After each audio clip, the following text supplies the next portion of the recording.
Hello, hello. Hello, can you hear me? Hello. Yeah, can you hear me okay? Yep, we're doing great. Mic sounds good? Yep. How's it sound on my end? Good. Sounds fine. Good. Okay. I did a thing here I was hoping wasn't going to fail to work, and it seems to work, so good. Okay, great. Yeah. Well, good thing my mic. Frankie was kind of giving me shit about my mic, so I'm glad it sounds good Mm. to you. Yeah, yeah, it sounds fine.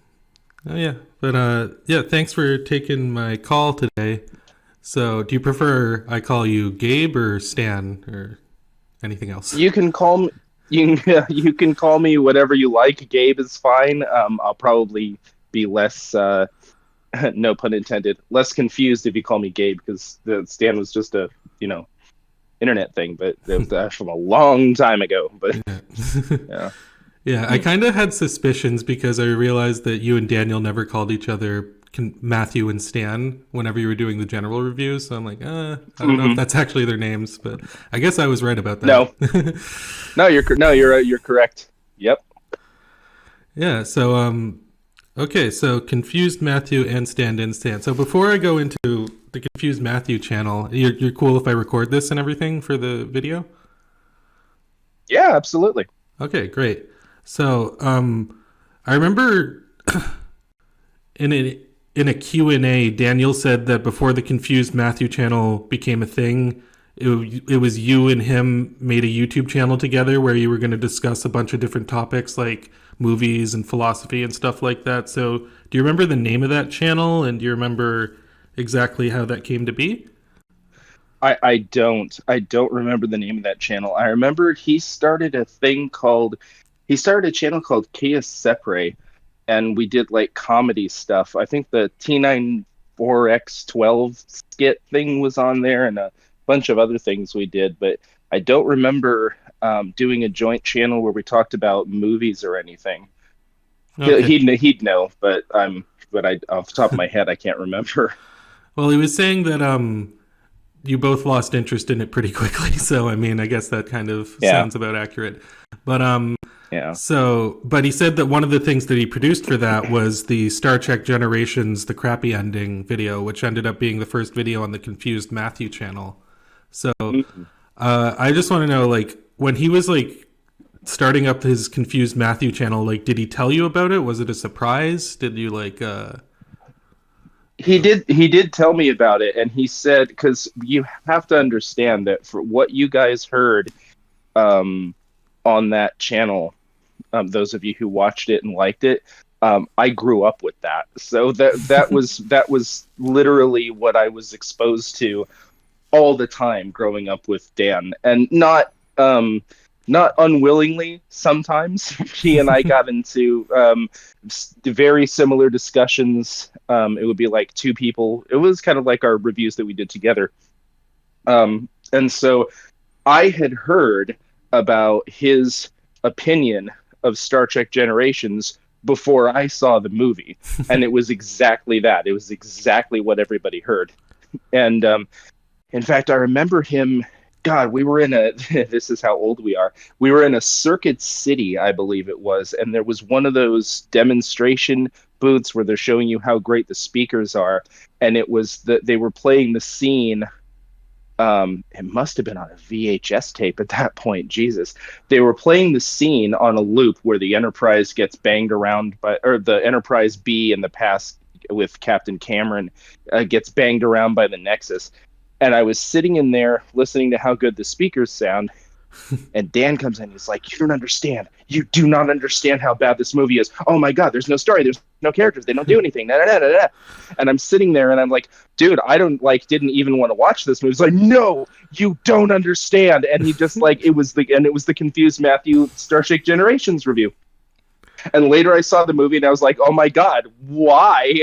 And because I had been a Next Generation fan along with him for years at that point, but for some reason I just never had any interest in seeing that movie. But he's like, "You do not know, you're not prepared for how nothing this movie is," and he was right. So that's so.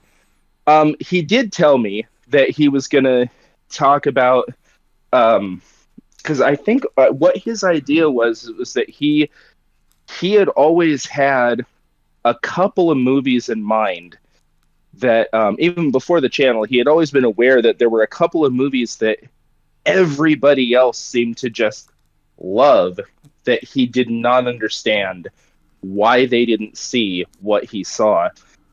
And and I think that's actually where the name came from because if I remember correctly, when he was making the Confused Matthew channel, he didn't have a name for it, but um, he was looking for stuff to put into Windows Movie Maker as you do back then, and he had typed "confused" into Google, and that picture, the Matthew felt confused picture, was the first picture that came up. So he was like, "Oh, Confused Matthew. Okay, that's the name of the channel," and that's how that happened. But to answer your question, he did tell me that he was going to talk about all those movies that everybody else seemed to just he seemed to have just a radically different view of than everybody else. And Star Trek Voyager. He wanted to talk about Star Trek Voyager too. Although the reason he didn't talk as much about Voyager is because SF Debris, and in my opinion, the best reviewer ever on the internet, was talking. He literally said, "This guy made it so I don't have to talk about Voyager because he did it so well." So that's why he didn't talk about that so much. But yeah, if that answers it. No, that very much answers my question and more. So I'm gonna, whenever I listen to the Star Trek Generations crappy ending, I'm just gonna imagine it's recorded in a Circuit City in like the mid '90s now. So Yeah, pretty much. Yeah, that's pretty much what I heard. Yeah. okay, so he starts off this channel, this Confused Matthew channel, and at first he's kind of doing like these shorter videos, like the Star Trek one, and then he really breaks through with the Back to the Future Part 2 one, which is kind of his first full length review that he did in that format. And from that point, you were already kind of involved because you did the theme song, which was put into that episode first time. So, how did the theme song kind of come about? And what was your kind of inspiration? I know it was based off another song that's already on your channel called Sex with an Yeah. XXX, I think that's what it's called. Yeah. And Yes. so, yeah. It's sex with an X. There's five X's Oh, okay. because I can't even remember what that stands for. It's either snake or knife, but I can't remember which one. But yeah, so I made that song in like 2006 or something, and I had it on a CD, and I would drive around with my friends that I played D&D with, and they just thought it was hysterical. And Dan really liked it. And when he was putting the channel together, he said, "I want you to do just the chorus part, but I want you to use but I want you to well, he didn't even say what to use. He said, "I want you to make up a theme song for my Confused Matthew thing using just the chorus for that song that you made," because he really liked that. He really liked that song. And I said, "Okay," and I came up with these words, and it was different from what ended up on the thing. I instead of "his face is just a sign," I said I made up something like da da da da da. Now here is his reply, and he was like, "No, these are not replies. I am not replying to anybody. This is my opinion, and everybody else has their opinion. This is not a reply. Do not put that in this." He was like adamant that this is not this. He's not having a conversation with anybody. He's just telling you this is what the movie is, and I don't understand why. So he ended up writing all the words himself. So, and I was like, "Oh, okay, whatever, dude. I'm trying to play World of Warcraft back here. I'm whatever you say." So I had my little God. That was when I had my apartment in Visalia. Oh my God, that was a good time in my life. Um, but so I had my little. I just jerry rigged my this very old DMX2 that I used, and God, how the hell did I even think of that? I would just do things back then, but so I rigged all that up, and I used it for a lot of recording, and so I recorded some. He did an interview actually.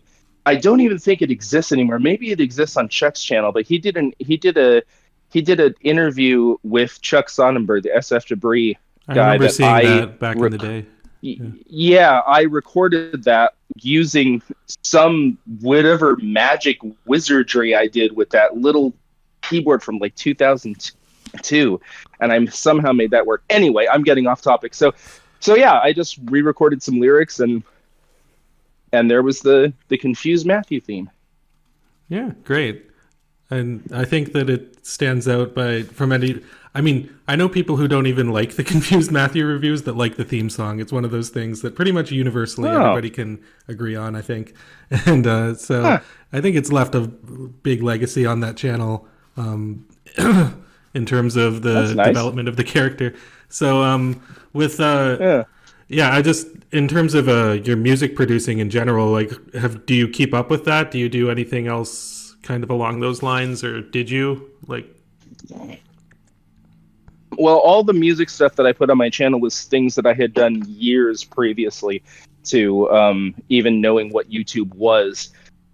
I did, and then after that, I kind of stopped. Recently, I think I recorded a song in 2020 during the pandemic, and I did one about a year ago, but not really. It's just sometimes I'll wake up and go, I want this thing to exist, and I'll make a song, but not generally now. Oh, okay, yeah. As I don't know. I would think like you might have like a fruitful career doing like jingle commercials or something like that. So that's what the Confused Matthew theme kind of reminds me of. Like I think you might want to look into something Yeah. like that. It's a good thing to put on your Well, resume. there's a very intelligent person, and some people are different. But a very intelligent person um, said once that you should never turn a hobby into a career, and that actually that'll be a theme throughout this because that's something I absolutely for me, that rings absolutely true. I appreciate that, and I appreciate you thinking I could even like be a professional, musician or song creator, and maybe, but yeah, for me, no, it's always been just a hobby. Okay, cool. Yeah, that makes sense. I mean, my YouTube channel is still my hobby for the time being, so maybe it's going to be Yeah, the best well, this way. So, um, yeah. So, no, here's hoping it takes off. oh, well, I appreciate that. Yeah. So with Confused Matthew, so he starts off with this Back to the Future Part 2 review, and I guess that was something that you were really privy to hearing before that, because I remember he said a few times that a lot of the stuff he said in those reviews came out of like conversations he had in D&D Yeah. games with you and like his other friends. And so Hmm. and I guess that also pertained to The Lion King and everything else that he kind of did within that first year as Confused Matthew. So with Yeah. that, like, I don't know if you were ever like involved with the scripting of any of his videos, but like, were there any like points that you made about these movies that ended up finding themselves in his reviews? Well, to the first point, I wasn't involved with any of the scripting first because it wasn't really like that back then. He did obviously write out a script, but you didn't sit down in those days and say, I'm going to make this video and a million people could potentially see it. And I'm very conscious of the fact that it wasn't like that back then. Making a YouTube video in those days was almost the equivalent of like making a Reddit post is today. People don't really. It was kind of like that, and obviously for Dan, it was a little bit more scripted because he wanted to be very specific about laying out what the very specific things that he saw that nobody else seemed to. But there wasn't really that formal of a process. I didn't have anything to do with that because at that time he lived in a different state. I was living in Central California and he was living in Colorado. And actually part of the reason that he was doing the channel was just to kind of one of the reasons was just to or one of the benefits of it was to kind of keep up our relationship because in those days there were cell phones, but there wasn't a whole lot of texting and stuff, and you were still making like you were still putting time aside to make phone calls Yeah. in those days. And so, yeah, that was kind of thing. Didn't have anything to do with the scripting. A lot of the stuff that made it into that was born out of our discussions, and not just our discussions, but just our mutual reactions, especially with The Lion King. Um, we were flabbergasted when we saw that thing in 1994, and we couldn't stop talking about how baffled we were by the positive response to anything besides the art and the soundtrack. So that and Back to the Future 2, we saw we saw Back to the Future 2 in the theater, and we were like, "Oh God, why?" It was the summer. This was these were two. The, we always think of these three movies as being released together. They actually weren't, but they were pretty close in time. But it was Bill and Ted's Bogus Journey, Back to the Future 2, and Star Trek 5, right in a row. It was like three, at least to us, monumental disappointments. And so yeah, so no direct involvement for me other than having just talked about and solidified our view of those things over many years up to that point. Okay, great. So that was another thing I was going to bring up because, like, Confused Matthew's opinion on The Lion King, for example, is very, very, like, I don't think I've ever heard anybody make the same points about it than as him. But that's something that you and him kind of see eye to eye on. And it sounds like Back to the Future 2 is another thing that you both see eye to eye on. So I would say, like, just in terms of the Confused Matthew reviews, like, how often did you agree with them? How often did you disagree with them? Were there any that really stood out as being like totally within exactly what you were thinking about it, or totally the exact opposite of what you were thinking about it? Um, well, the ones that everybody really liked in the beginning, the big ones, the Star Trek Generations, Lion King, and Back to the Future 2. I pretty much have identical view of all of those, especially the Lion King. I'm 100% fully in agreement with all of that. Um, I'm trying to think if there's anything I didn't disagree with. I saw X-Men 3 in the theater, and I was absolutely blind blasted drunk when I saw it. We snuck a bunch of liquor into the theater, and I was wasted when I saw that. So I thought that movie was awesome, and I never saw it. I never saw it apart from being out of my mind drunk. So, so that one I probably um, instinctively disagree with, just because I remember having a good time in the theater seeing it. Uh, I I don't necessarily disagree with his 2001 video. No, I take that back. I do. So yeah, his 2001 review, I don't think that was just landscapes and floating around in space. I think there was pretty clearly an attempt to do visual storytelling there, but that's something, and Dan's talked about this. He's talked about this in other places, and he's really talked to me about it. That is an idiosyncratic thing that gets up Dan's ass when you get away from narrative storytelling and you start doing artsy stuff.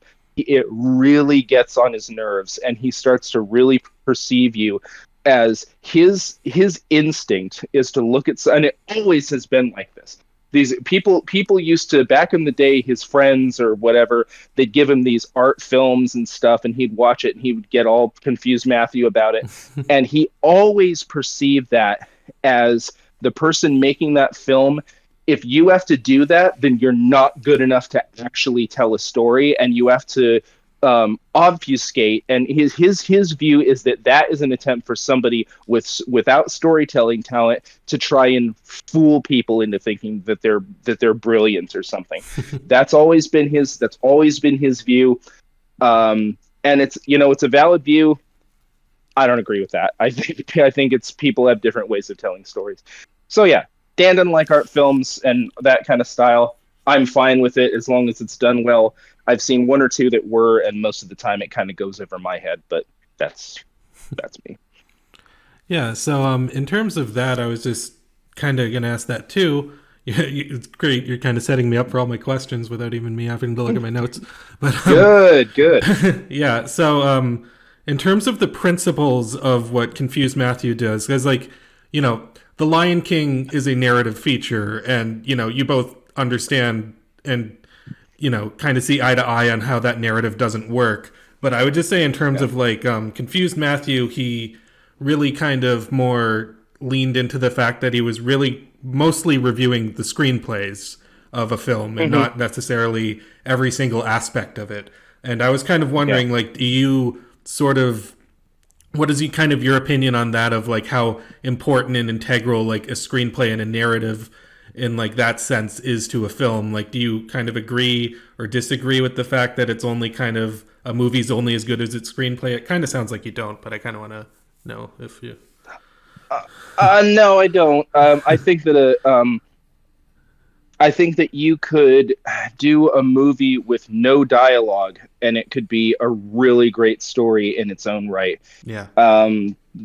So no, I don't agree with that. But I think it depends on what you're talking about. If you're talking about a movie that relies on its screenplay or is renowned for having a great screenplay, and the screenplay turns out to actually be terrible if you think about it, or problematic if you think about it, then that movie would only be as good as its screenplay. And I think that's true of the big ones that he talked about. But generally, no. I Dan and I, it's funny, we really disagree on books. He likes books that I can't stand, and I like books that he just doesn't even remotely understand them. Because I like stuff that tries to break out of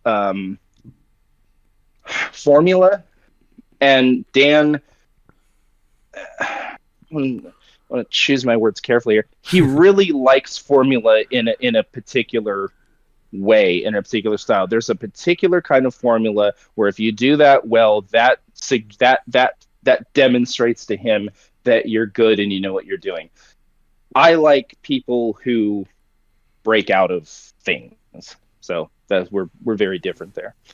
But no, but to answer your question, no, I don't think that a movie is only as good as its screenplay. I think that, and um, I think that's even evident. If I was debating the guy, I think I could have a leg to stand on with what he said in Back to the Future 2, which we both said after the movie was over in the car ride home, that the future was so fun and so cool and so amazing that we didn't even care what happened there. If they had just stayed there for the rest of the movie, that would have been really entertaining, and it would have made the movie a lot more pleasant. So Yeah. And I kind of agree with that. I mean, there's probably a Back to the Future 2 where they do stay in the future and it's like kind of consistent like Back to the Future 3 was. And, you know, I really was not. I mean, I like Back to the Future 2, I think, more than you guys do. But yeah, I was not too fond of them going back to the 50s at the end. It's just like, we've already been I here. just the whole thing was just it was just I'm gonna say, and he said this in the ride home. It was just a long excuse for itself. The whole thing was just every single element of that movie was just an attempt to justify it being on screen. There was nothing, there was no, to quote another reviewer, there was no engine pulling that train. It was just the whole thing was an obligatory thing that they had to get through in order to get to the next. I don't know. I still don't get it. Well, I mean, I get it because of the, one of the things that really like killed any chance of that movie being an actual artistic like vision for what to do with these characters was their bitching and moaning about Crispin Glover. That thing, the only reason that they went back to that dark, ridiculous alternate 1985 is because they wanted to kill the character off so that Bob Gale could go, look, Crispin, we killed your character. That was like the whole motivation for that. And it ruined, it annihilated the whole middle to the end of the film. That was just ridiculous. You knew it wasn't going to stay that way. And it was, it was just somebody's little personal squabble with an actor. Ridiculous. Yeah, I don't even understand really what happened with the Crispin Glover situation because like I've seen him in interviews and it just seems like Bob Zemeckis or sorry, Bob Gale says one thing, Robert Zemeckis says another thing, and he says another thing. So I have no idea what the hell happened there. Well, I think probably what happened. I think probably what happened is they couldn't recast Crispin Glover. Although I don't understand why, because Yeah. I think they could have. In fact, the guy that they hired to put on the creepy Crispin Glover face mask, what was his name? Weiss? I think it was Dan Weiss. I could be wrong about that, but whatever his name was, I would have been interested to see his take on George, for him to actually play George, actually recast, and have somebody have a different take, that maybe somebody who isn't quite so quirky, or somebody who isn't. And you had an opportunity there, since Marty had changed everything and his dad was more confident. Now you can hire an actor who isn't quite as quirky, maybe he has a little bit more confidence, and do something different there. Like, but they couldn't see that, because all they could see is Crispin's a pain in the ass. Crispin's blah, blah, blah. We want to get him out of the movie. We want to have Crispin without the trouble, and blah blah blah. It just, they broke the cardinal rule of any profession. They allowed business to become personal. Yeah. And plus, if they Yeah. stayed in the future, I don't think there's any reason they would even need to have George played by the same person. They could just hire. They wouldn't. Why would they? They didn't need to. You don't, no. And let me go even farther than that. They didn't have any reason for you can recast an actor. It happens all the time. Yeah. You can just get a different actor. But they, and I'm telling you, if they didn't, if Bob Gale didn't have a bug up his ass about Crispin and want to kill off his character so he could say hey hey hey, like a little 5-year-old, if that element wasn't there, I think they would have just hired a new actor. They replaced Jennifer.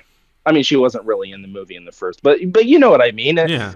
It just, it drives me crazy. Fucking just people acting childish and making a movie that was, even if you don't think it's lousy, was lousier than it needed to be because of that squabble that they couldn't work out. Yeah. Yeah, that's very true. Yeah.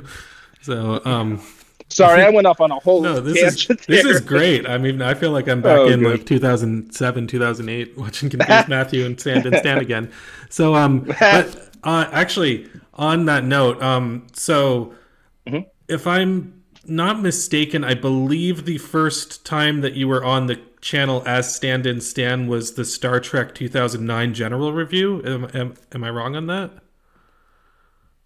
I gotta tell you, I have no idea. Okay. I do not remember. You're probably right. If that's your recollection, you're probably right. Okay, cool. And so you had your own channel at that time. Did you start that before you started going on the Confused Matthew show, or after? I don't quite remember. I do remember saying that because at the time Dan was really into he was really into philosophy, and that was before I got into that. I was into theology and religion and stuff like that. Mm-hmm. So when Dan was doing the movie stuff, obviously he put a lot of the philosophy stuff into the Matrix thing.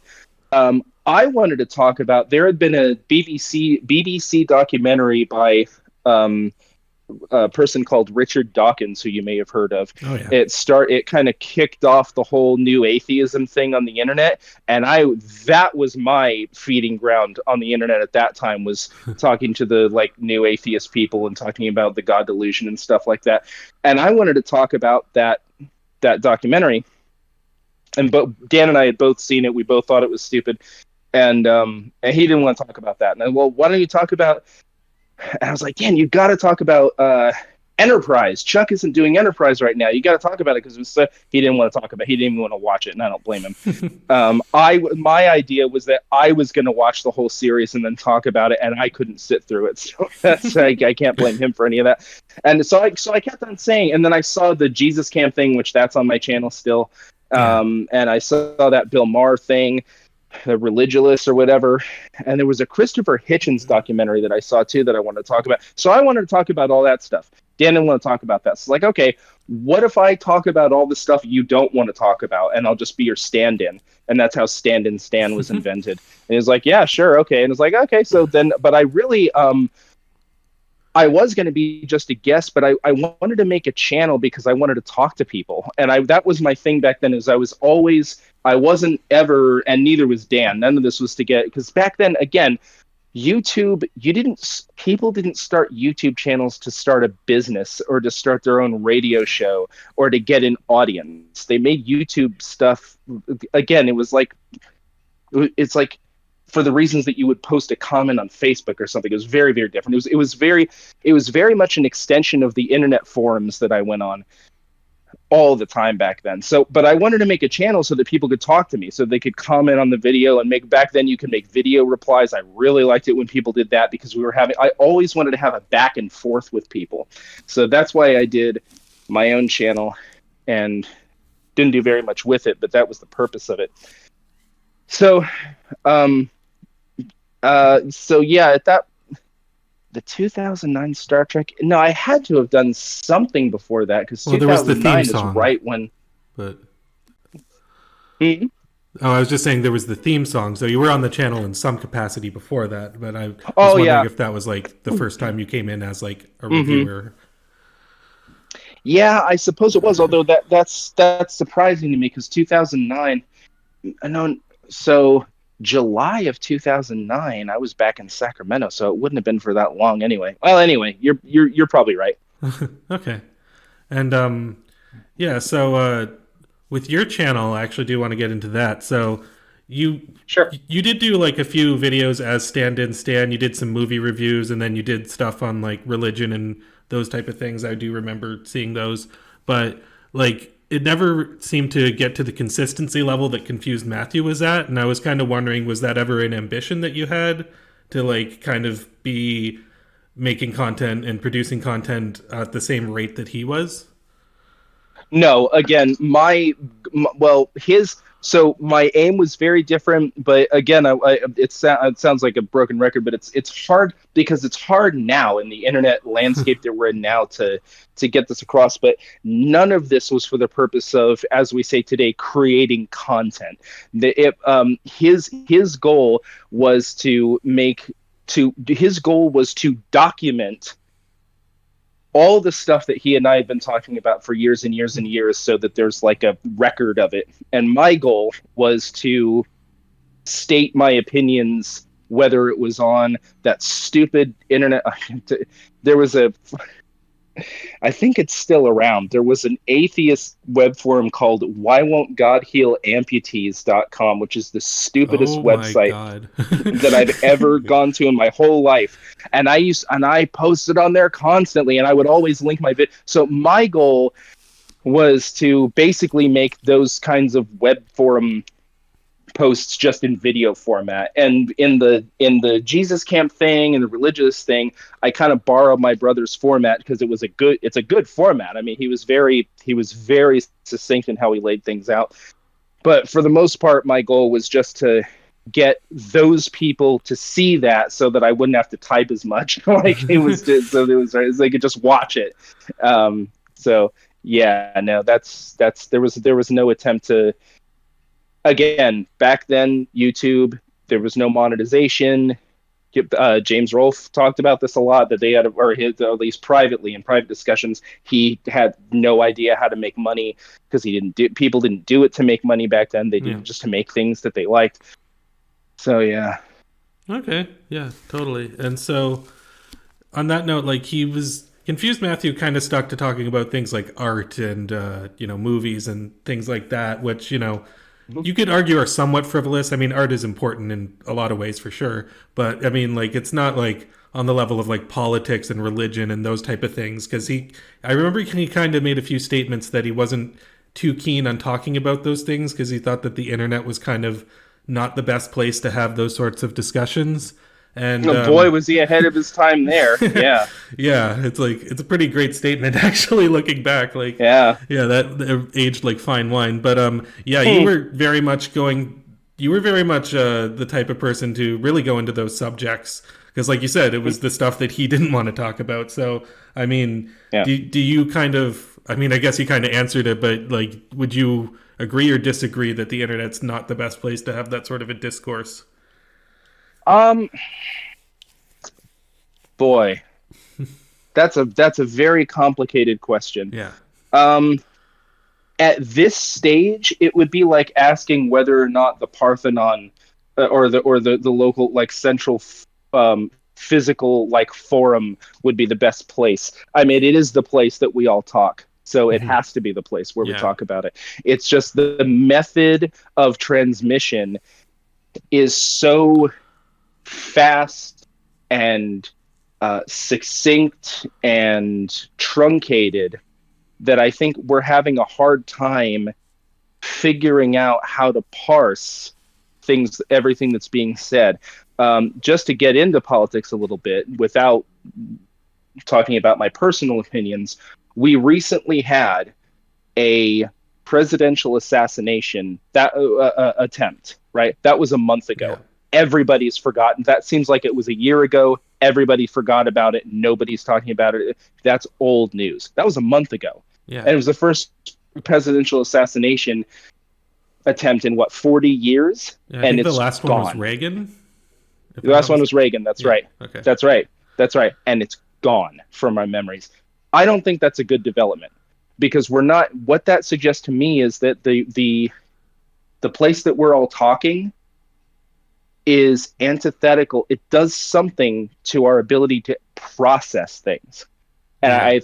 I think the inability, not the inability, the lack of an opportunity to process, the speed at which information hits us, hampering our ability to process, I think is a very serious problem, because nothing is impactful to us anymore. Nothing, or at least nothing feels as impactful as it should.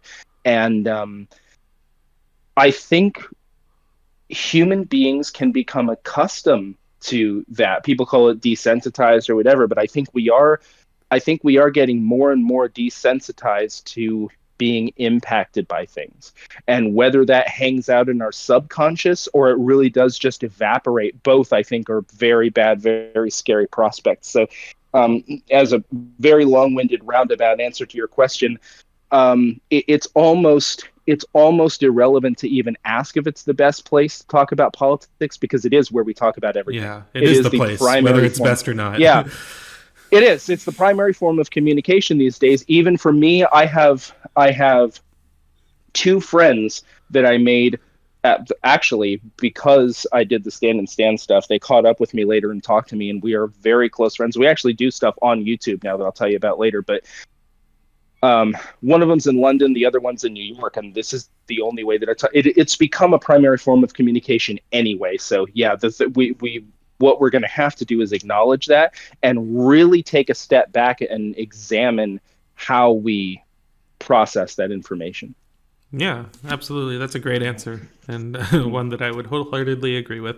So, Yeah, I guess going back to the confused Matthew stuff, so the first year he did it was when he was on YouTube before he moved to Blip, and that was kind of like the yeah, movies he had, like the stuff that he really wanted to talk about, like Lion King, Star mm-hmm. Trek Generations, I Mm-hmm. guess Spider-Man 3, and all those other ones, and so making the transition to Blip. I remember, I think you had like Stan's Corner on the website, but I don't know. Like, I remember you did a Meet the Spartans review. I'm not sure what else was Yeah, in that, but yeah.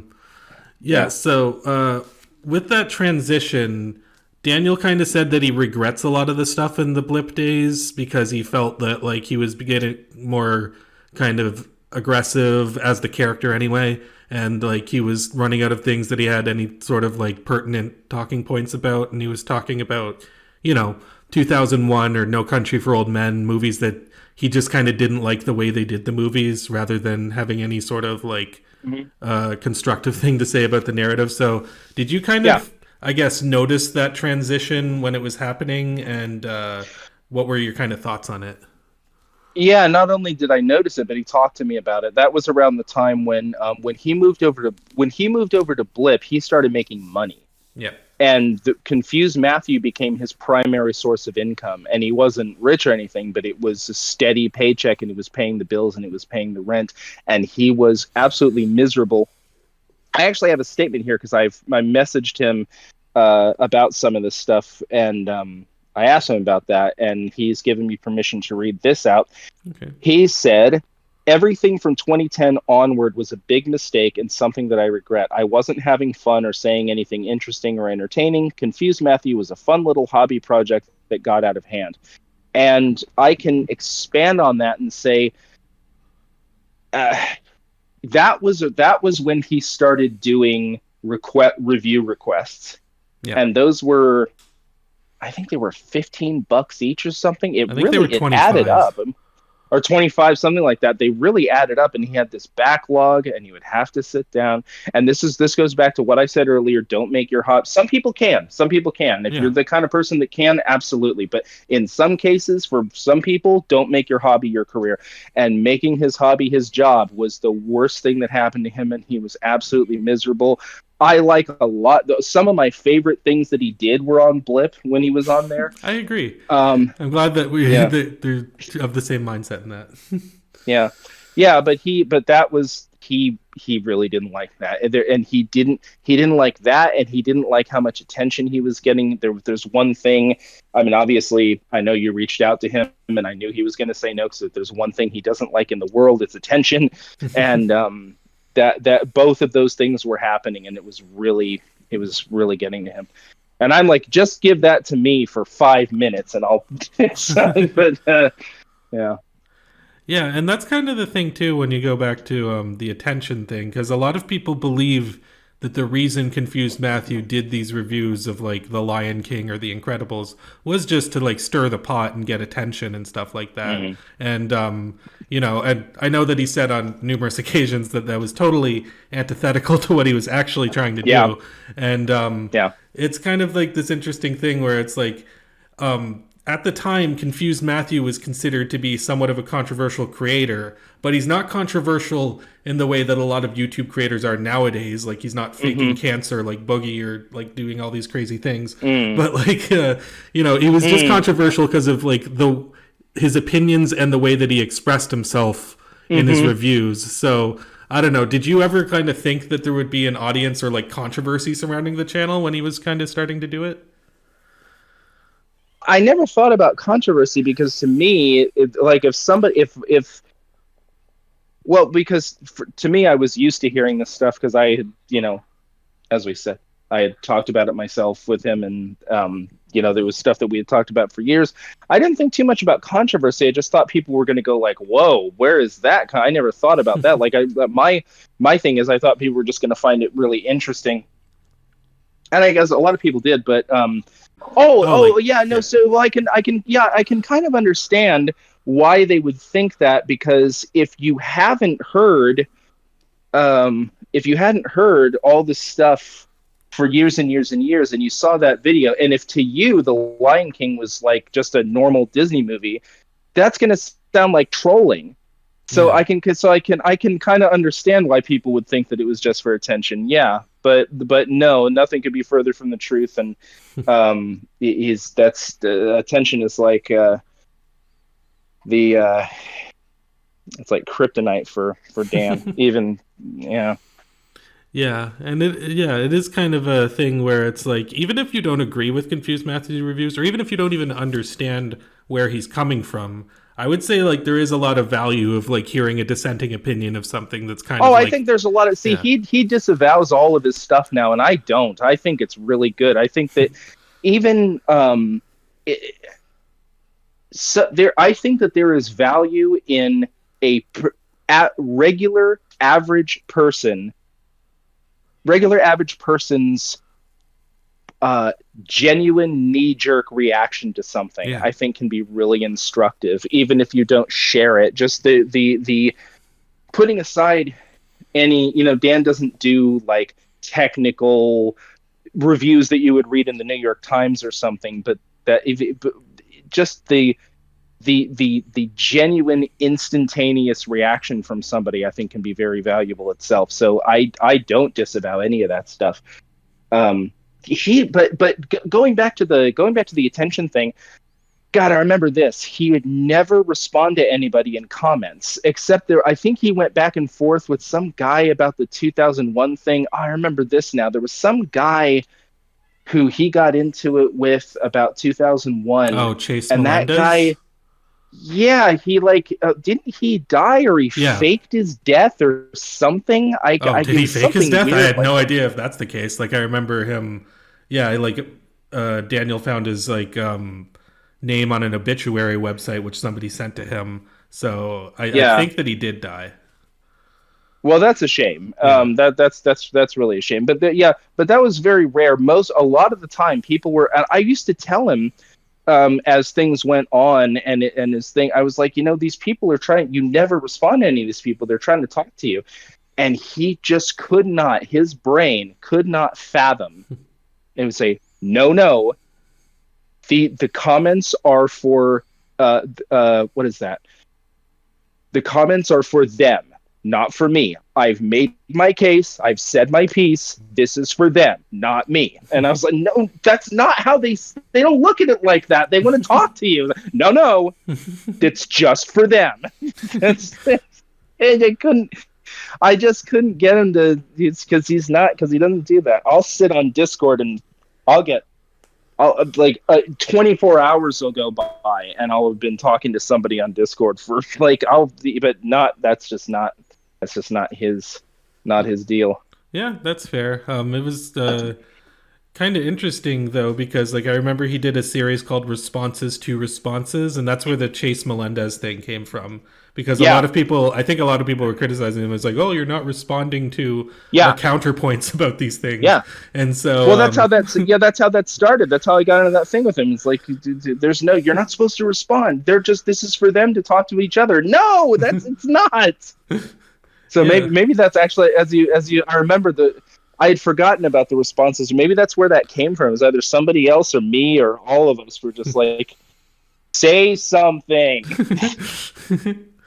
yeah, and I remember I think that the Nostalgia Critic did a review of Moulin Rouge, which was his favorite movie. I don't know if it still is, but he was like saying that he reached out to Doug Walker to do a response, and then Doug Walker said, "Okay, go ahead and do it." And then he just decided not to. He was like, "Well, I made my review, so I said my piece." And it's like, "Oh, I actually would Yeah, like to see the counterpoints you have to Doug's kind of opinion on that movie and like all that stuff." So yeah. Well, that was around the time.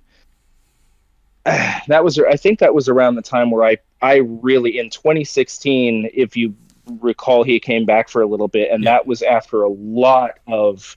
He was asked to be in a documentary that I think a lot of people saw called The People versus George Lucas, and the people who made that reached out to him and asked him to do it, and he said no.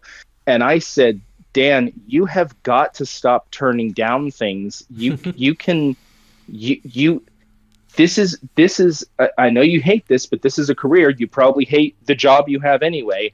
You have got to sit down and try to make something of this. Do your channel again.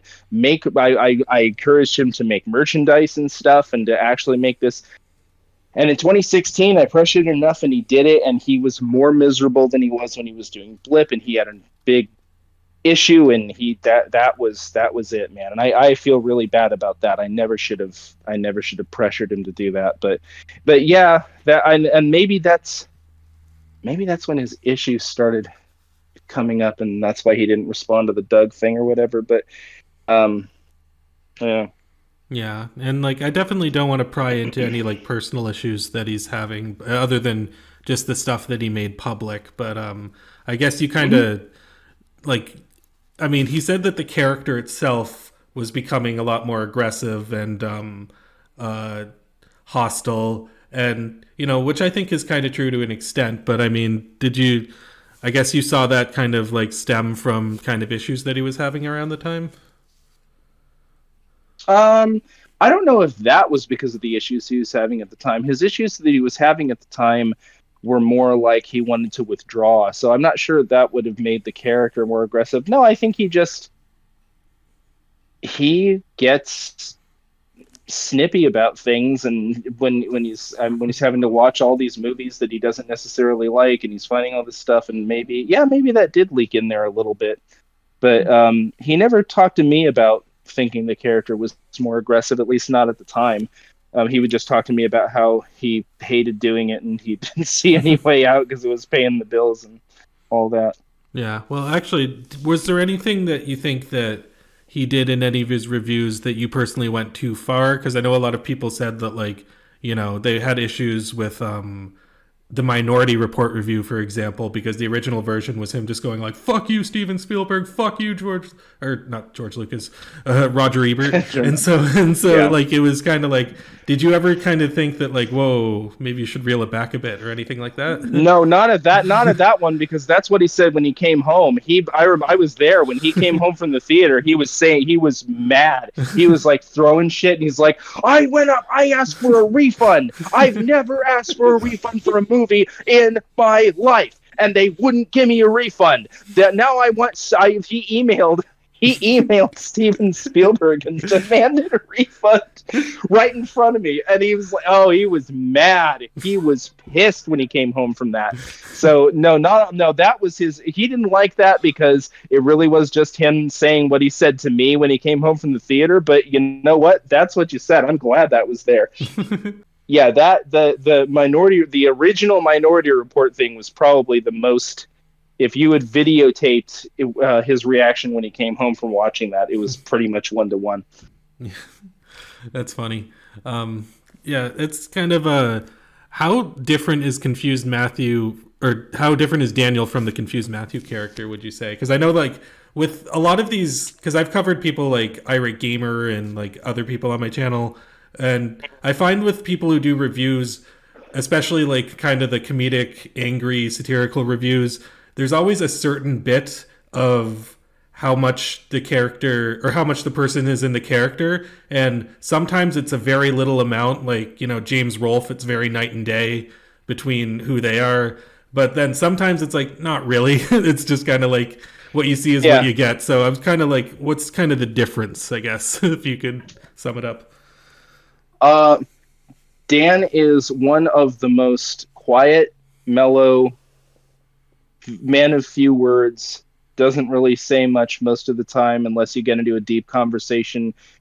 I'm the animated one. I'm more like that most of the time, and Dan isn't, unless if you go see a movie with him and that movie gets up his ass in any way, when you're in the car going home, you will be in the car with Confused Matthew. There is no difference between that character and him if he's seen a movie that he either didn't like or that just baffled him as to how anybody could have put it on the screen. Then he will be there. But most of the time, nah. Okay. Yeah. That's kind of what I was thinking. It's just like, whenever I watched his reviews, I'm like, it doesn't seem like this is actually coming from a totally malicious place or anything. Like, a lot of people, I know there's some people who, like, go after the creators on Twitter or something. Like, I never imagined Confused Matthew would ever do something like that or anything like that. Like, I always kind of thought that there was a bit of theatrics in it a little bit, but at the same time, like, him not lying about how he felt about a movie, but just being kind of more expressive about it than maybe he normally would be. No, when he gets irritated by something in a movie or anything else, yeah, that's how he gets. But, yeah. Yeah. But I think a lot of people took it as like, oh, this is just the guy all the time. No. Nobody's anything all the time. He's almost never like that. But he came home one day. God, this must have been. God, was I living in Sassoon? Was it back then? He came home and he started bitching to me about a movie called St. Elmo's Fire. Okay. And he was like, there was no story, there was no characters, nobody did anything, and I'm sitting there, and I'm like, what's up? This is a Wendy's. I don't even know what you're talking about right now. And he's just and I'm like, dude, I have not seen this movie. I have no idea what the fuck you're talking about. And he just talked about it to me for the whole rest of the day about a movie that I did not watch and did not care about. And just like, no, that's just, that's what he is when that happens. Now that you bring that up, I do actually kind of remember a video of I believe you were driving in the car or something, and he called Was it you the about. Guardians of the Galaxy? Yeah, exactly. And you were He recording called it me while on he the was like phone. screaming He about called it. me on the phone. Yeah. He called me on the phone. He was screaming. I was with my wife and he was screaming. He was screaming into the phone. I put it on the speakerphone and I started recording surreptitiously. I wish that still. I didn't know anybody. I'd forgotten that I put that on. I must have asked his permission. He probably thought it was funny, but yeah, he just called up. He called me. This is what I'm telling you. He got out of the theater and he called me on the phone, and that's when he started yelling and screaming. And I recorded it. He was just, oh my god, that was funny. Yeah, for like an hour, like the whole car ride home. I'm telling you, that's what happens, man. That's I, what happens. I actually do want to see the full hour of that if it's around somewhere. If you might have it saved, I doubt you do, but I mean, No, no, that's gone now. But that's I'm glad that existed though. That's funny. yeah, that was great. So, with him kind of expressing himself through the confused Matthew character, because like a lot of people, I guess, back in YouTube, like a lot of people, and I guess this is still true today, some of them just don't show their faces and they have this character that they use. Actually, it's probably more prominent today with like VTubers and stuff like that. But Yeah. yeah, so with him kind of like using the confused Matthew character as a way to express himself, did you kind of feel like that same need to use like a stand-in stand character? Because if I remember correctly, you actually revealed your face before he did. So I was kind of like, did you have kind of like the same thing where it's like, I would rather do this through a character, or I would rather do this just as myself, Gabe?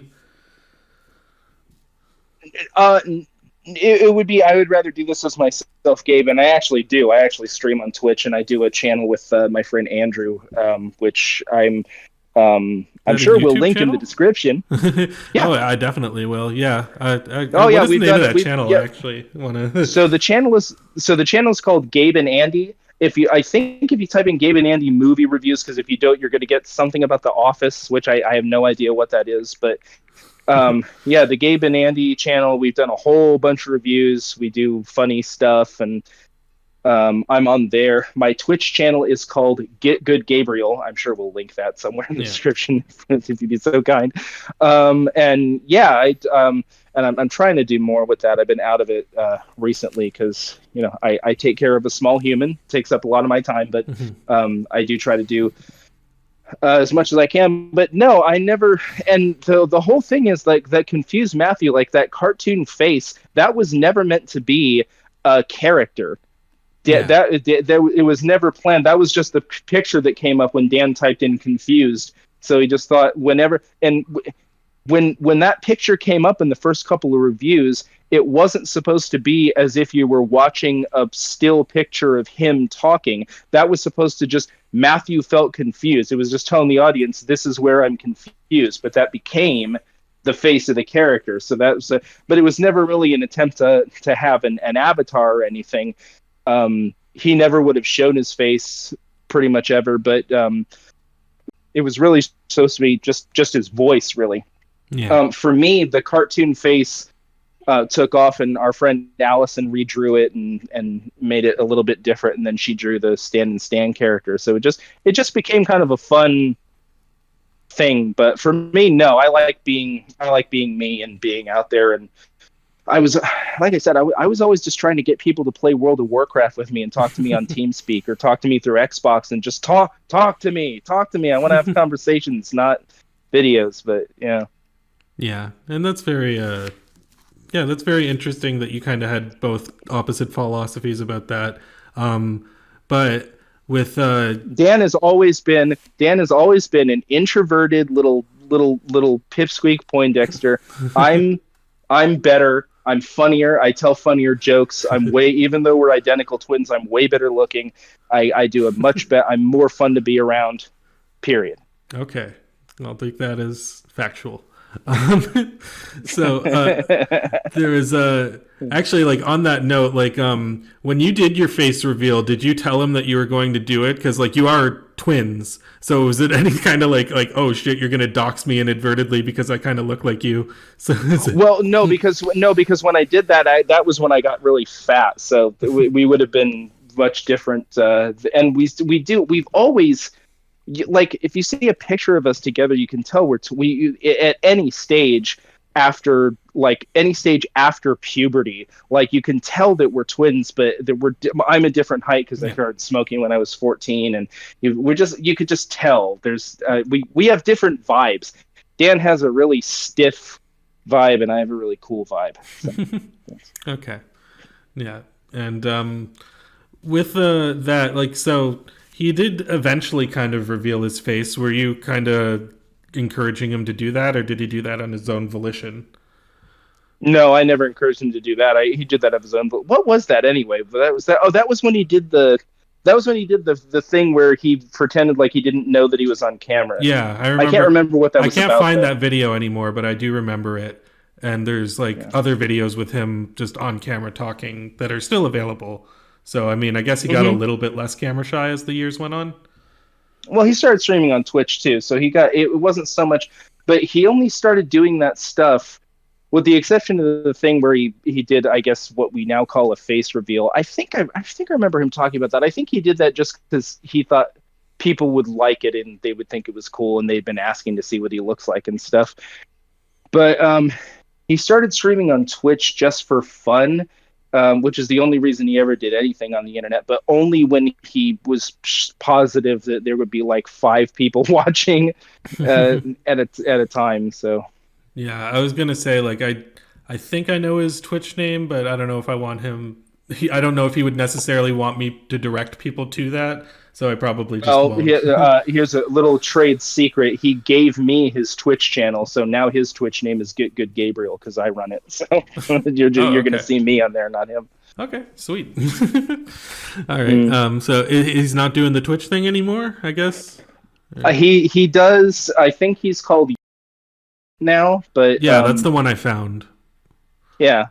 Yeah, because I believe it was like damned if I do before. Yeah, it was damned if I do for a little bit, and then it was, and I think that's the same channel, just renamed.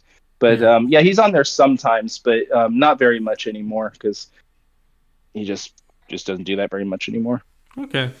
And so I guess that a confused Matthew or even just like Daniel talking about movies online is not something that he's interested in ever pursuing again, from your kind of No, understanding. no, no, no, no. Yeah. But yeah, it's interesting because like, even though I believe he had like 10,000 subscribers before he closed his original channel, and a lot of Hmm. people, I actually became aware of him through a user I used to watch called Big Al 2K6, who did a I remember response. Big Al. I liked Yeah. him a lot. Yeah, I miss Yeah. that guy. Yeah, he's still around. He still has a channel.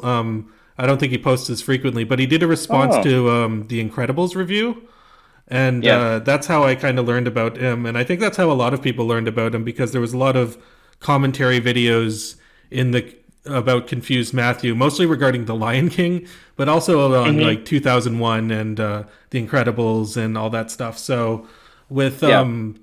and probably the most famous one is yourmoviesucks.org, who did that Hmm. response to The Lion King, which you and Dan responded to on stream. And Yeah. yeah, that was kind of like, I don't know, were you kind of surprised when that came out? Like, what was kind of your initial impression when you first heard that, one of the biggest YouTuber movie review channels was watching Confused Matthew on stream? Oh, I had always known that that he'd seen that and that the Your Movie Sucks saw that and didn't like it. And then I heard I think somebody linked it to me in chat. Somebody brought it to my attention and they're like, "Hey, look, Adam did this whole thing about Lion King," and I started smiling and I started laughing, and Adam was like making fun of him, and I started making fun of Dan, and I started making fun of Dan along with it, and I called him, and it's a shame because we were on stream reacting to it live, and it was the worst audio I've ever had in my whole life of anything. And my friend Andrew cleaned it up. There's a better audio version on my channel, but Yeah, I saw that. it's a shame. It was a shame that the audio was so bad. But he responded to our response, and that was fun. And the whole thing was just funny. The whole thing was just really funny, and I liked his video, and I liked his response. And both Dan and I are we like Your Movie Sucks. We're both fans, so that was really cool to see that, and it was So, funny. Wait, he responded to your response? I didn't know that. I remember you responding to his video, but I No, didn't know that. so he was on so he was on his Twitch channel and he listened to our response live and kind of reacted to it and Oh, stuff, and okay. that was cool. Do you have a link Hmm. to that possibly, or like that saved I anywhere? don't. If there's a no, if there's a VOD of it, it would be on his channel. But it Oh, was okay. we. I think we watched that. I think we watched that live. But Yeah, and I yeah. believe that you talked to Adam after that because he like reached out to you and Dan on or Twitter or something. No, he didn't. He didn't reach out to me. I reached out to him because I wanted to talk about. Yeah, I did actually record, and you're gonna hate me. Everybody's gonna hate me. I lost the recording because my computer died. But he was. I reached out to him, and I actually recorded a little interview with him. Nothing to do with Dan or anything. I wanted to ask him why. I wanted to ask what he thinks drives popular opinion. Like why is Terminator 2 the biggest movie in the world, and then a few years later this more arty film like Pulp Fiction, and everybody's trying to emulate that? What drives that? And it was a very interesting interview. He's a very kind and generous person. It was really cool. And then my computer decided to melt itself, and the thing doesn't exist anymore. Oh, So, that's but too bad. sorry to say, but yeah. Um, yeah. Would you ever do anything like talk to Adam again for another interview or something like that? I mean, if I'll talk to anybody, I don't know why you'd want to talk to me. I don't really do anything, It but sounds if like you wanted to, it sounds yeah, like it was an sure. interesting video, and like it also sounds like because Adam was someone who was very inspired by Confused Matthew. I mean, he literally said that Mhm. one of the reasons that he started making movie reviews was because he saw the Lion King review, and then he created a spite He store. Dan, yeah, Spite Store. That was great, and that was yeah. That is so awesome, and the fact that he saw that and he wanted to put something out that he thought was really good and meaningful on the basis of that to counter that, and that became really successful. That to me, that's just the coolest thing in the world.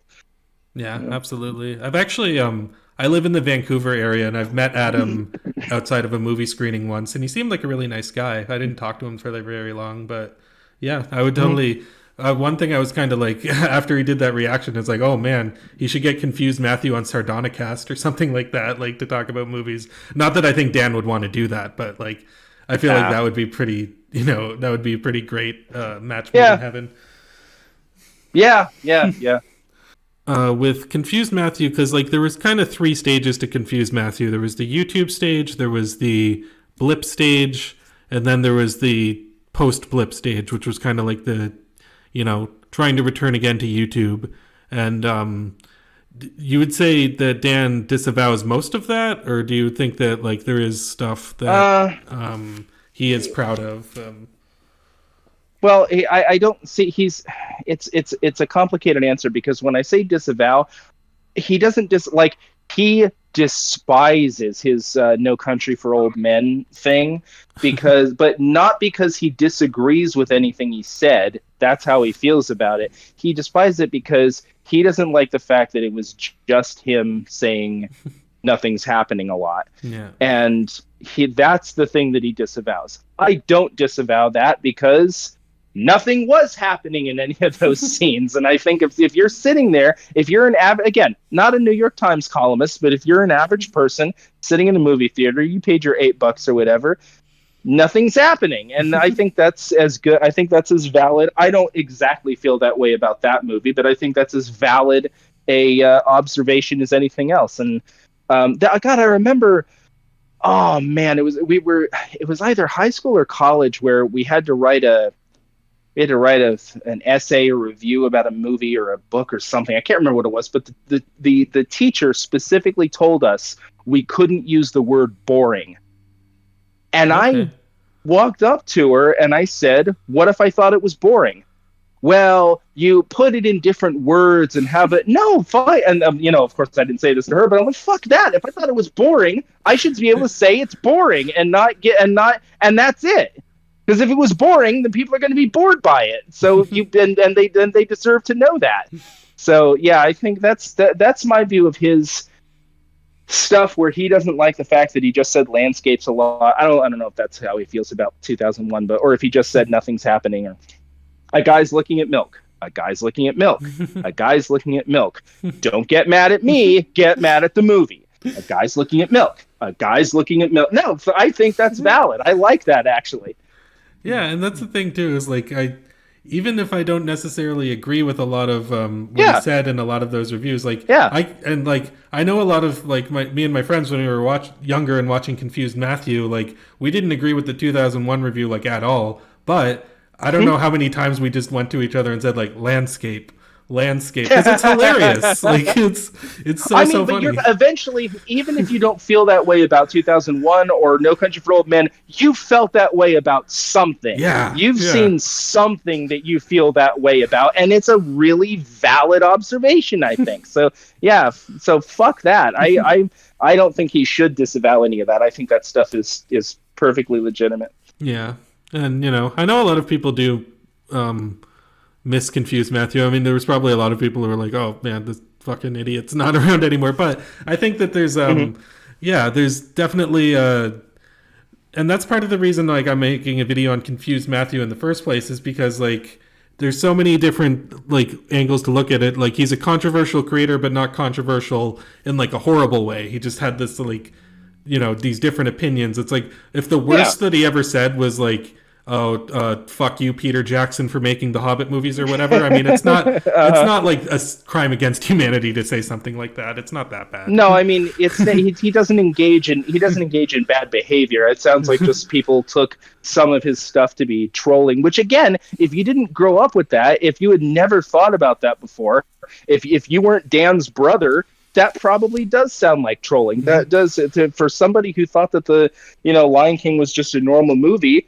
Why would anybody say that it's about a kid who grows up on a log and nothing happened? Why would anybody say that? Of course, it would be trolling for that. He's like, yeah, I can understand that. Yeah, and yeah, there's just so I think that there's more of a legacy to Confused Matthew than maybe Dan really is aware of, and I think that there was definitely in terms of your movie sucks who he inspired one of the biggest movie reviewers that has inspired so many other movie reviewers. So I mean, if that's In the most what's the word, in the most roundabout, indirect way, cool, amazing way possible. Yeah, I really, he's Adam's talked about that a couple of times, and we commented on that when we did our thing responding to him, and that is one of my favorite. That is one of my favorite origin stories of all time. Is that he said, if this guy can get 10,000 subscribers, I can get over 1 million, and he does have over 1 million. yeah.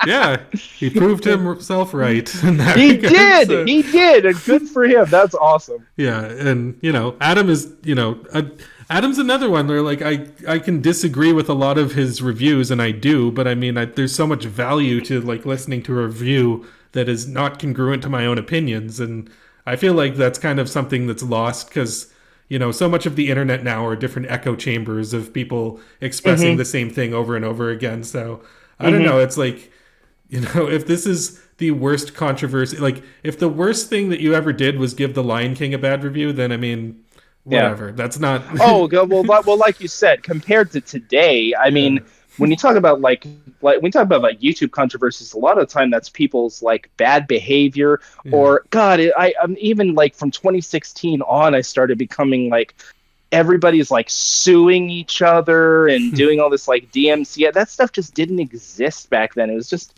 was just more fun, and it was just for fun. And when it starts being about money, and I should have been cognizant of this even in 2010, even in the blip years or whatever, when it starts being about money, it's not to knock anything, and I'm happy for anybody who's a content creator who's found a way to make a career out of this, but it just the platform itself sucks more when it's about trying to get an audience and try in order to try and get famous or money or anything like that.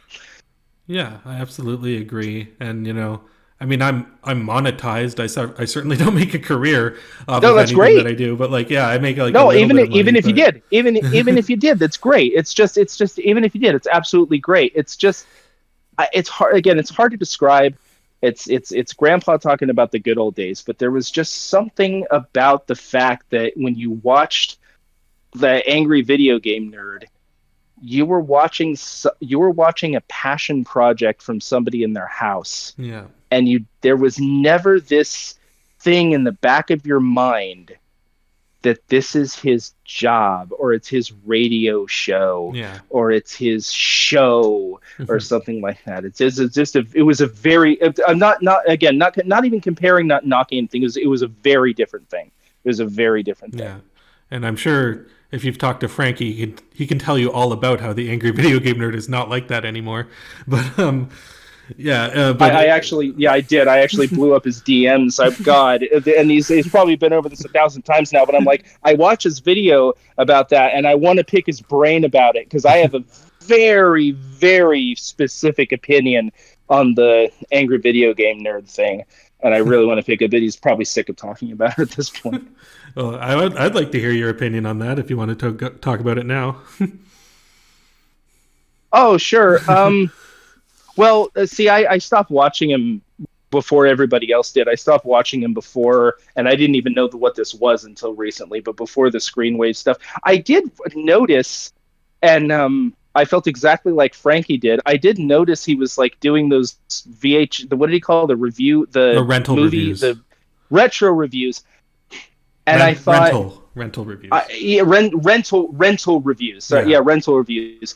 And I remember thinking, why did he invite all his boring friends to talk about that we've never seen before? And it turns out they were hired yeah, people. But not to go on and on about it too much, but my opinion of James Rolfe reading other people's scripts who don't really understand what made AVGN great because they're fanboys and corporate people. My view is very similar to something that was said in the very last episode of Star Trek The Next Generation, okay, when Beverly Crusher, in the future, when they were all old, said, but he's Captain Picard, and if he wants to have one more adventure, that's what we're going to do. My view is, well, he's James Rolfe, and if he wants to make money finally and relax and do this stuff without having to worry about writing scripts and production, have at it. yeah, That's absolutely. He gave us enough for free to where I feel he's earned somebody else taking the reins, even if it isn't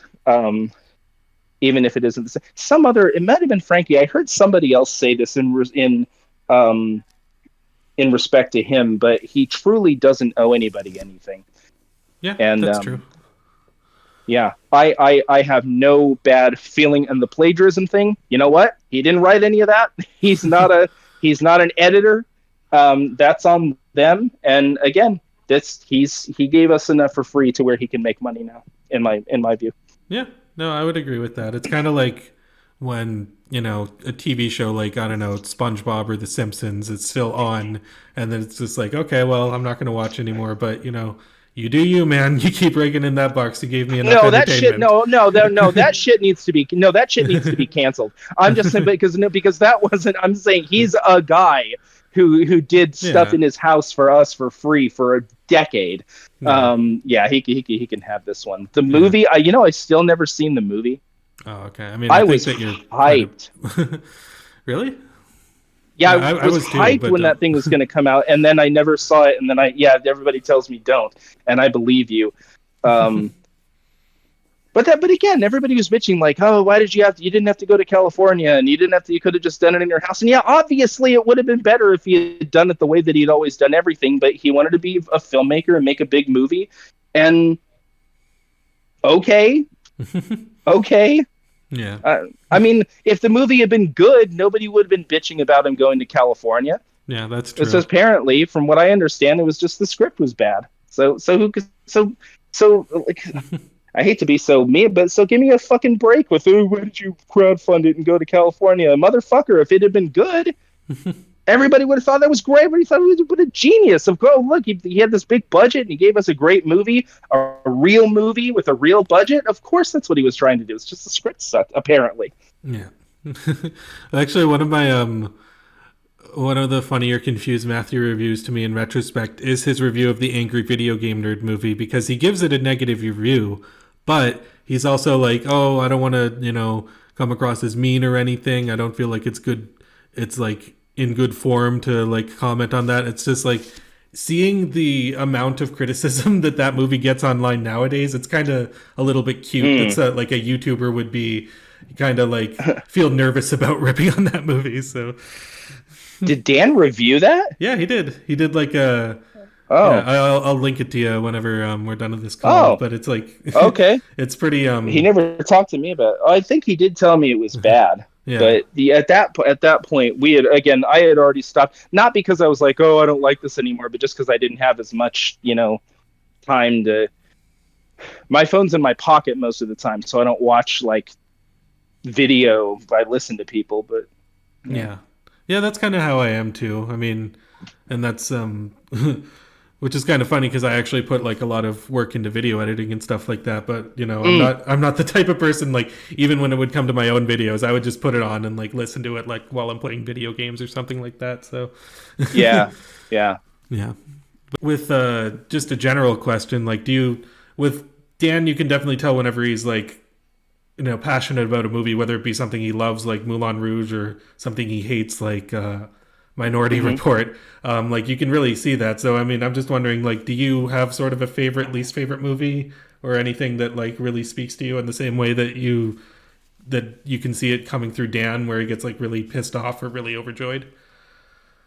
Oh, you mean my own personal Yeah, favorites, exactly. or Yeah, yeah, my favorite movie is Blade Runner.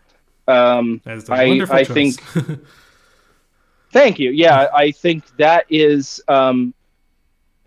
that movie touches on every important subject in life, and I think it discusses without being overt about it every important thing about life and death, and I think it's a very important uh, movie in that sense. I think it Yeah. does it better Actually, than I any have other. a follow up question to that, which is, what is your favorite Sure. cut of Blade Runner? If that's Aha! I knew that was going to come out. yeah. You know what? It's the cut that doesn't exist. I prefer the theatrical release with the narration, if you can believe that. And Okay. the reason I do is I think that so they put in Harrison Ford's narration because the studio thought that the audience was too stupid to follow what was happening. And that's a very typical studio dumb decision. It accidentally, in my opinion, made things a little bit better because his stilted delivery really elevates the noir feel. You feel like you're reading an old novel when he's That talking, is and I kind of true. love that aesthetic about it. Yeah, I love, and also the part where he's flying around with Gaff when he's flying in with Gaff to the police station or whatever, Yeah. or not to the police station, to the Tyrell Corporation. That I just can't sit through that when they're just looking at shit and nothing's happening and nothing. But when he's talking, it's better. It's more Yeah. it flows a little bit better. Um, he needs to shut the fuck up when Roy dies because that is not for the movie to tell us Yeah. what was going on there. That's for us to decide what happened to Roy Yeah. and why he did what he did. I don't give a fuck what Decker's character thinks about why that happened. So there is no cut of the movie that I prefer the one with the narration. If I were to do it, if I were to do my own, which I'm sure a lot of people have done their own, I Oh, would I just cut bet. that part. Yeah. Where I also don't like, yeah, there's a couple, but yeah, that's my preferred cut of the film is the Nice. What'd you theatrical. think of 2049? So 2049, I didn't like it the first time I saw it because I thought the stuff with the villain, the whatever his name is, I thought that was dumb. And to an extent, I still think it's kind of dumb. And I was like, God, there's a Blade Runner movie with a stupid thing in it, and I couldn't fathom. But I've seen it again since. I really like it. I understand why people surmise that it might be even better than the first movie. It's about love and relationships. They did a Blade Runner thing with a different part of the human condition, which is great. So, Hmm. so yeah. All in all, having seen it a few times, I liked it a lot. Yeah. I kind of am of the same opinion there. It's like I don't like it quite as much as the first one, but I do think it's like a worthy follow up, and then that Hmm. even is high praise, even coming from that perspective, because it's such a, the first one's such a masterpiece. But so do you have Yeah. like a least favorite movie? Um, you know, unlike Dan, when I don't like a movie, it kind of evaporates from my brain. I'm trying to think if there's something that I strongly dislike. Off the top of my head, I can't think of anything. Okay, Hmm. yeah, I'm kind of the same way too. Like I mean, if I really thought about it, I could say like, oh yeah, that's a really really Yeah, shitty movie. But like, it's like yeah. I don't feel like it doesn't fulfill me the way that it does something like No, Dan yeah, or like that's a YMS. good way to put it. Yeah, that's a really good way to put it. I it doesn't yeah, if I don't like something, it doesn't tend to take up space in my brain for Yeah. very long. Okay. So oh yeah. So were there any confused Matthew or stand-in Stan reviews that you wanted to do that didn't come to fruition off the top of your head? I remember Dan Yeah, said, "Oh, sorry, go." no, go ahead. I Dan was said just going to what? say that like there was one where Dan said he was going to do a re-review of Back to the Future Part 2 the same way he did The Lion King, and I don't think he ever made that, and I was like, "Oh, damn. I would have really loved to see that because I love The Lion King re-review so much." But yeah, was there anything Yeah. that like along those lines?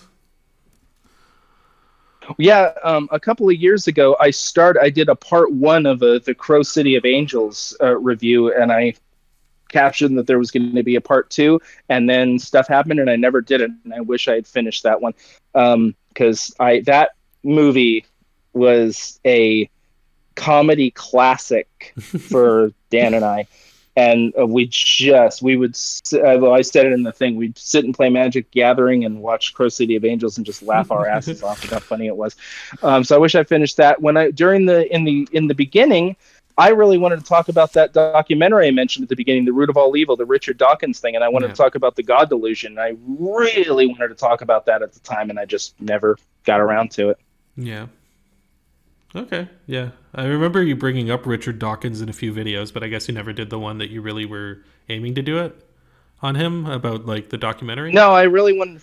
Yeah, but I never did, and I wish. And well, now I kind of wouldn't have to because I think everybody's kind of, as time has gone on, I don't think that aged well, and I think people are kind of seeing now when he talks about, and I don't want to open a can of worms here, but now when he makes like really ignorant statements about like trans people and stuff like that, people are starting to say, and I've heard this, and they've said this in places that I go to on the internet. Oh, what happened to Richard Dawkins? And my thing is, no, he's always been like this. This is how he sounded when you knew what you were talking about, and he didn't when it came to religion. This is how he's always. Now he sounds the way he sounded to the rest of us when he was saying things that you guys liked hearing.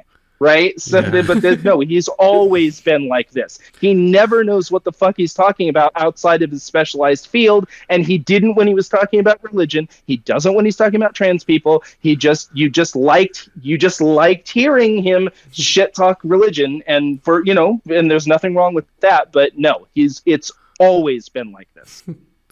It's actually kind of funny because my introduction to Richard Dawkins was through the South Park episode that they did on him. So like I came from it from a point Yeah, of view I think that was different from I think most people on the internet that time. Like I came into it like seeing people mocking him yeah, rather than like seeing him yeah, hold him up as like this like yeah. prophet. Yeah, well, it depends on where you came from on the internet because a lot of the appeal, I would say, most of the appeal of him and any of that new atheist stuff was mostly, I think, from people who had very, very hard childhoods growing up in fundamentalist Yeah. houses where they weren't allowed to do things that are, in my view, perfectly normal, healthy things to do. They were told that perfectly healthy and normal things were, from the devil or whatever, and they had very, very hard childhoods.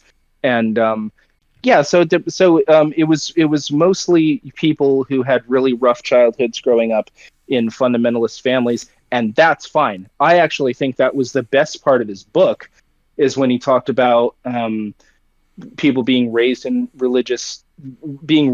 a religion, which I'm not against as long as it's done appropriately. Hmm. But for a lot of that stuff, and this is what people weren't talking about, there's a really good atheist YouTube channel right now called Ex Fundy Diaries, I think it's called, and it's Okay. a woman who was brought up in, as I say, a very rough evangelical family. There's a lot of Jehovah's Witnesses who are kind of broken away Yeah, from that church I've and are seen a talking lot about of there's videos there's about the Jehovah's yeah, Witnesses yeah, coming yeah. out.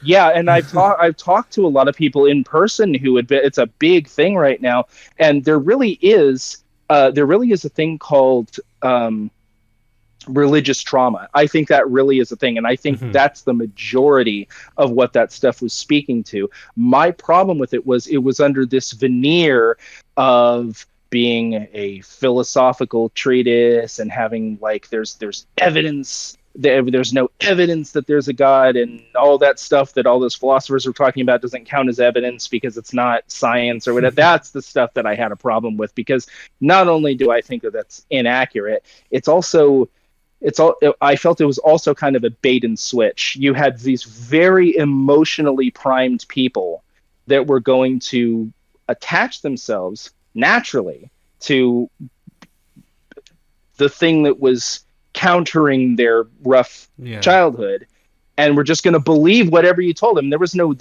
at least I don't remember there being a recommended reading list at the end of the God Delusion or anything. It was just people saying religion is nonsense because they think religion is nonsense. And the real issue was what we now call religious trauma, which I think is a real thing. So Yeah. that's, Yeah, absolutely. And like that's kind of the thing. I think when YouTube kind of was coming out, like there's so many atheists coming out of the woodwork, and there was like, because I don't think, sure, there was people preaching atheism before, but I don't think there was ever really like a mm-hmm, community of people or like something that they mm-hmm, could like all gather and conjugate with, because atheists don't mm-hmm, have churches, they don't have synagogues, they don't have right. like those type of things. Yeah, So I for feel sure. like, yeah, there So was now, like, now they have their internet communities. Yeah, and that's another good part of the thing, I yeah. think, because I think that people do need, because they're absolutely right about that. They don't have any central hub through which they can meet and have kind of similar values and stuff like that. And that's really, really good that they do have that. Yeah.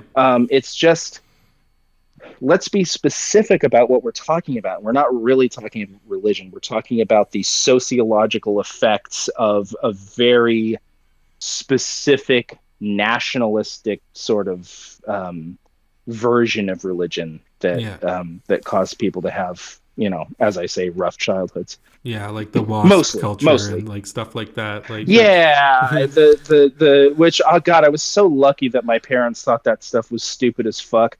We grew up with one Catholic father and one sort of generic Christianish mother, and both of them thought that this was in the 80s, and they both thought that televangelist stuff was stupid as fuck. And later, when all the stuff that we were into, like D&D and Magic the Gathering and stuff, was, oh my god, it's from the devil, they thought that was stupid as fuck, and they bought us all the Magic cards and all the D&D yeah. shit, and we were very, very lucky to have avoided that. Yeah. You were into a ban Harry Potter kind of house, but that's Yeah, no, that in fact, I remember my dad and I, we both went through kind of an emotional crisis, and we both had insomnia in the late 90s, and we would stay up and we would watch, oh man, I talk about it on my Twitch channel. I actually have some memes of it on my Twitch channel, but there was a guy called Stephen Dollins, and he did this whole presentation about how Harry Potter's from the devil, and Magic the Gathering's from the devil, and Doom is from the devil, and all these video games are from the devil. And I remember my dad and I, we would stay up, and it was late night TV. There was no internet back then, so the only thing was on was that, and we would just sit and laugh at it. That was like one of the big bonding moments between my dad and I, is we would just laugh at these people. yeah. Which is kind of funny because J.K. Rowling's a lot more controversial now, so maybe there was some truth to that. I Not mean, in the now they're like, oh, wait a minute, maybe she's not so bad after all. Now that she hates all the people we hate, yeah, yeah. no, just goes to show you, like, this stuff is just, most people. I don't know. Oh, I could talk about that for an hour, but I can't. Okay. Yeah. So yeah, so with what would you say like is your favorite confused Matthew review, or like what would you say is your thing you're most proud of as either Gabriel or Stand and Stan that you've done on the YouTube or Twitch or just the online ecosystem? The thing that I'm most proud of are the two friends that I made through, a decade later, through them remembering stuff and contacting me, and my friend Chris and my friend Andrew, both of who have been on Mm-hmm. my new channel that I do with Andrew. The thing that I'm definitely most proud of is having made friends with them Mm-hmm. and having the opportunity to meet the two of them. Um, there was another question in there. What was the other Oh, that question? was like, what was your favorite? I guess confused Matthew video or Stand and Stan Oh, video or like. my favorite Stand Sam video is the Jesus Camp one. Even Yeah, though there's that's a good typos one. in it, yeah, because I have dyslexia and there's no getting around that. Um, but yeah, I really like that one. I wish I'd done more stuff like that just to have it out there because that one I actually like listening to. Actually, My because you favorite. said that you remember Big Al, did you see his Jesus Camp videos back in the day? Because like they was. I must I must have, but I'm going to be honest with you. A lot of the time, I was so drunk that I probably didn't. Dude, that was a time in my life where I was drinking merrily and playing a lot of World of Warcraft and a lot of Xbox and just trying to talk to people. So Yeah. I had it was a lot of fun, but it was also my mid 20s, so I don't specifically remember a lot of it. But no, I must have seen it. But I really liked his stuff. Yeah. My favorite Confused Matthew, um, probably the Star Wars ones, the The prequel prequels trilogy ones? ones. Yeah. Yeah, yeah, probably those. Okay. Those are pretty good. Yeah, those are good ones. I mean, those were kind of like, I know The Lion King kind of put them on the map, but those were like somewhat controversial reviews. But I mean, especially back in the day, like who's really going to get on his case about the prequels? Um, Oh yeah, nobody. I mean, people will now because it's become cool to not hate them. I guess I yeah, don't know, I but think it's as a response to Disney because they don't like the Disney stuff, which, you know, oh yeah. Well, I mean, oh God, yeah. They made the most worthless trilogy of anything I've ever seen in my life. I've never seen somebody render a trilogy worthless and inert quite like this. There are two there are two first movies and one third movie that's the end of a trilogy that they never made. The Force Awakens was a really good, in my opinion, first movie to a new trilogy, and then the Rise of the what was the I think it second one was, called? Rise Rise of of the Rise of Skywalker. Skywalker. Yeah. Rise of Skywalker, if that is its real name, was another, in my opinion, pretty good first movie to a trilogy, and then the third movie, fucking shit of whatever the hell it was called, Oh, is a third fuck. movie I don't in even a remember. trilogy they never made. Neither Yeah. one of those movies are connected to the third movie, Yeah. but the third movie is constructed and it's fine, but it's not connected to anything. They made two first movies and a third movie, none of which are connected to one another, and it's over. And that's it. It's over. There's no more of those. What? Yeah. I, what? How could you give it to that guy and then give it to another guy if they had a big tug of war with it? It's split into three directions, and it's just you're better off watching the prequel movies. At least there's three of them. Yeah, because like that's the thing with the prequel movies, as bad as I think they are, and I haven't changed my opinion on them at all. But like Mm-hmm. as bad as they are, it's like you can see it's like okay, Anakin as a kid and then growing up and then Yeah, becoming Darth Vader. It's like okay, they yeah. had a plan here. You at This, least know that it's the same. Yeah, it's just like there's at least the most basic continuity. My friend and colleague Andrew, I think, put it best. The sequel trilogy, the Disney trilogy, is the worst one, even though there are better movies in it. okay, yeah, I think that's absolutely true. Yeah, that's the best trilogy, or no, it's the worst trilogy, even though they're better movies than the prequels. that's a good way Oh, of it's putting just it. Yeah. I've never seen anything like that. Yeah, it's just like because I believe that they just got a trilogy greenlit when they were first coming when George Lucas first sold the rights to Disney. I think that they greenlit a trilogy just because the other two were trilogies, and then they didn't actually have like a consistent story that they knew how they were going to tell from beginning to end. But I mean, So then you get J.J. Abrams to do all three of them, or you get somebody else to do all three of them. You don't yeah, give it to J.J. Abrams and then give it to another guy who does something completely different, and yeah, then J.J. Abrams wrestles it back and is like, "No, I'm going to make the ending to the trilogy that I was going to make, even though the other two movies didn't get made." yeah. No, but no. When as soon as Lucas sold the rights, they did sit down with everybody and they're like, "Get them in these before one of them dies," and that's exactly what happened with the Yeah, first one. And then it just went. They went into all different directions and fucked it up. yeah, because they did get Carrie Fisher, and she died like in the production of the third one, I believe. But Yeah, so yeah, yeah, which so sucks. yeah, it But does suck, yeah, but you know, it is kind of a oh, yeah. That's and it's kind of yeah, funny too, because like even a lot of the later Confused Matthew reviews, like I remember him saying like he'd had a hard time watching the Man of Steel review because it was too much of an association of what he was going through at the time. But like I was yeah. I watching the can Man of understand that. Steel review, and he's like, okay, so he used the Dippy Whippy machine to take it back to the Ooga Booga Zone, and I'm like, I think that's really funny, like, Yeah, so yeah, yeah. That's worth bringing up. Is that I heard the name Queen Uba Duba for years before anybody else did, and everybody seemed to like that one. yeah, Yeah.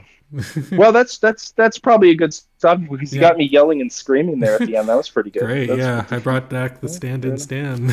Yeah, there you go. Yeah. Oh, how are the other people on the channel doing? If you could like baffled Beth and temporary Ryan or all those other people that kind of came and went. I didn't know any of those people, so I can't speak about them. I'm Okay. sure they're doing fine. Or I think Baffled Beth was Dan's girlfriend, actually, so they're still together. Okay. Yeah, but I didn't know Ryan. Ryan was somebody that Dan worked with at his day job, and yeah, you don't really know him, Okay. fortunately. Cool. Well, yeah, I think that's about it. And yeah, I'll Cool. definitely. And you're.